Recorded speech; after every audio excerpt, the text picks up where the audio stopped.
en estos momentos la cantidad de dinero inyectado, cuando los indicadores de recuperación son todavía relativamente débiles, es un riesgo de que puedas nuevamente volver a caer.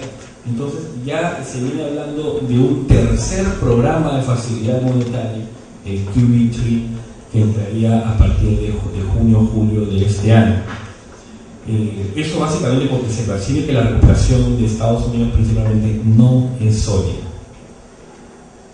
Muy bien, algunos países sin embargo sí han podido empezar a hacer estos retiros, ¿no? Principalmente países de América Latina, países productores de commodities, ¿no? De productos mineros como Australia, Canadá, por ejemplo, países que han estado con fundamentos económicos más sólidos, con manejo de su economía más ordenado, como Perú, ¿no es cierto? Increíble que veamos esto, pero es así. Entonces, ellos han podido hacer retiro de los estímulos monetarios. ¿Qué significa retiro de los estímulos monetarios? Que si habíamos bajado mucho la tasa de interés, al igual que Estados Unidos, en el Perú también bajó su tasa de interés. Pero la tasa de interés, la que maneja el Banco Central, estaba en cerca de 5% a comienzos del 2009, cuando empezó la crisis, y la bajamos hasta 1.25. Nunca antes en la historia del Perú la tasa de interés había estado en 1.25 hasta mediados del 2010, cuando ya la economía peruana empezó a recuperarse fuertemente y se recuperó bastante rápido, felizmente. Entonces ya no era necesario tener la tasa de interés tan baja. El Banco Central empezó a subir la tasa y lo ha seguido haciendo todos estos meses. Y actualmente esa tasa de 1.25 ya está en 4.25, un nivel considerado más normal, más neutral, ¿no? Muy bien. Básicamente entonces los mercados emergentes, los emerging markets, son estos países de América Latina, países del sudeste asiático y algunos países productores de commodities, empezaron un ciclo de elevar las tasas de interés. Todos empezaron a subir sus tasas de interés, no solamente Perú, lo ha hecho Chile, lo ha hecho Brasil, Colombia, Australia, Canadá, muchos países empezaron a subir sus tasas de interés. Sin embargo, ¿qué sucede cuando un país sube sus tasas de interés, pero las tasas de interés en el mundo, en el mercado internacional, principalmente en dólares, se mantienen bajas? Estados Unidos no siguió este mismo proceso. Ahí han continuado haciendo estímulos monetarios y las tasas de interés se han mantenido bajas, como les comentaba inicialmente, cercanas a cero, y actualmente siguen cercanas a cero. Entonces tenemos tasas de interés más altas de los países y muy bajas en el mercado internacional. Cuando se generan diferencias entre las tasas de interés de un país y las tasas de interés del resto del mundo, esa diferencia es un incentivo, es un atractivo para los capitales de corto plazo, ¿no? Los capitales de corto plazo, esos llamados también golondrinos que paran viendo de sitio en sitio, especulan mucho con las diferencias que hay de tasas de interés. Se financian en países que tienen tasas de interés bajas e invierten en países que tienen tasas de interés más altas. ¿Okay? Eso es algo que le ha venido sucediendo al Perú, ¿no? O sea, resulta bastante rentable financiarse en Estados Unidos a una tasa, no digamos de 0%, ¿no? Digamos ya de 1%, ¿ya? De 1%, y venir al Perú a invertir a una tasa de 4.25. Te quedas con toda la diferencia, ¿verdad? Pero ese ingreso de capitales a nuestro país genera que haya más dólares en el mercado. Y si hay más dólares, el precio del dólar, ¿no? Cuando la oferta es mayor que la demanda, los precios bajan. El precio del dólar por eso tiende a bajar. Y ha tendido a bajar mucho, fuertemente. Y pues el Banco Central actúa evitando que baje tanto y sale a comprar y a poner ciertos obstáculos para que no entren tantos dólares atraídos por ese diferencial de tasas. Entonces, ese tipo de operaciones se conoce en el mundo de los negocios como carry trade.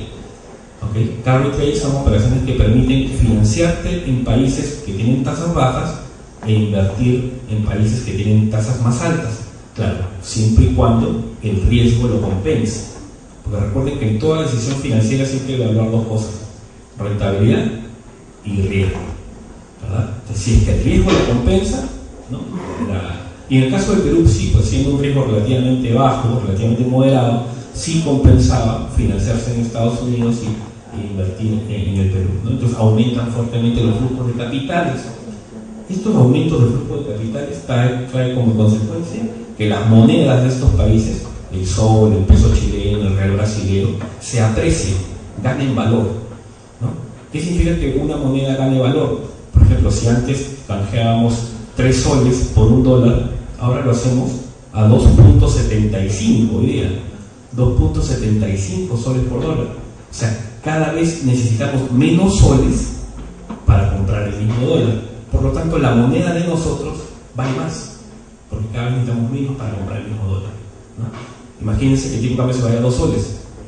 Vamos a necesitar solamente 2 soles, ya no 3 como el año pasado, para comprar el mismo dólar. Nuestra moneda gana valor, y la moneda con la cual se compara el dólar pierde valor, se debilita. Y es lo que ha venido pasando en el mundo. Entonces, esta apreciación de los mercados emergentes ha hecho que los bancos centrales, no solamente del Perú, lo ha hecho Chile, Brasil, Indonesia, Corea, tengan que salir a comprar dólares a sus mercados para evitar que los tipos de cambio se caigan tanto. Imagínense si el Banco Central no hubiera salido a comprar dólares. ¿Cuánto estaría el tipo de cambio en estos momentos? De repente 2 soles o por debajo, sol 50. Uno diría, profesor, pero tengo deudas en dólares, ¿me convendría? Claro, a todos los que tienen deudas en dólares, si el tipo de cambio baja, pues les conviene. Pero también hay un sector que podría haberse perjudicado. ¿Quiénes? Los que venden en dólares, los exportadores. Porque cada dólar que ellos traigan por las ventas de sus productos, lo van a tener que canjear por una menor cantidad de soles, perjudicándolos, ¿verdad? Entonces, un tipo de cambio, una caída demasiado brusca, el tipo de cambio puede perjudicar al sector exportador. ¿De acuerdo? Entonces, el Banco Central busca que con esas intervenciones no cambiarle la tendencia, sino hacer que esos movimientos no sean tan bruscos. Eso es lo que buscan los bancos centrales. Como ha habido, y eso se agrava porque cada vez hay más y más dólares en el mundo. ¿Y de dónde salen esos dólares? De la política monetaria expansiva de Estados Unidos. O sea, es un círculo sin fin. Toda esa gran inyección de dólares termina, buena parte de ellos, yendo a mercados emergentes y obligando a los bancos centrales a tener que comprarlos para evitar que sus monedas se aprecien mucho, ¿verdad? Eso es lo que se ha denominado, lo que lo denominó el ministro de Economía de Brasil como la guerra de divisas, el currency war. Una guerra de divisas entre un banco central de Estados Unidos que emite la mayor cantidad de dólares de toda la historia y el resto de bancos centrales que tratan de absorber, digamos, los dólares que entran a sus países para evitar que sus tipos de cambio se caigan tanto, ¿no? Una guerra desigual a todas luces, pero ha generado inestabilidad en el comportamiento de las monedas y pérdida de competitividad en el sector exportador de estos países que han sido afectados. Miren qué complicado que es este tema, ¿no? Eso por el lado monetario. Por el lado fiscal,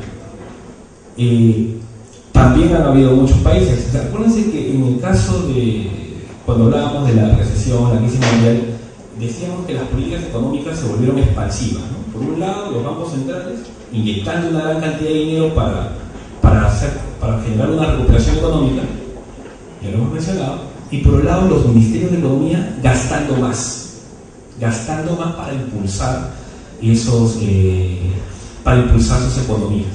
¿Okay? La mayoría de países en el mundo implementó políticas de estímulo fiscales. Nosotros también, ¿se acuerdan? La política de impulso fiscal del 2009 que implementó más carreteras, un conjunto de proyectos, el tren eléctrico, el Estadio Nacional, un conjunto de proyectos para que impulsaran gastar más. El mayor gasto público en el caso del Perú estuvo vinculado a la inversión pública. ¿Okay? Sin embargo, ya una vez que la economía se había recuperado, pues ya no era necesario seguir gastando tanto.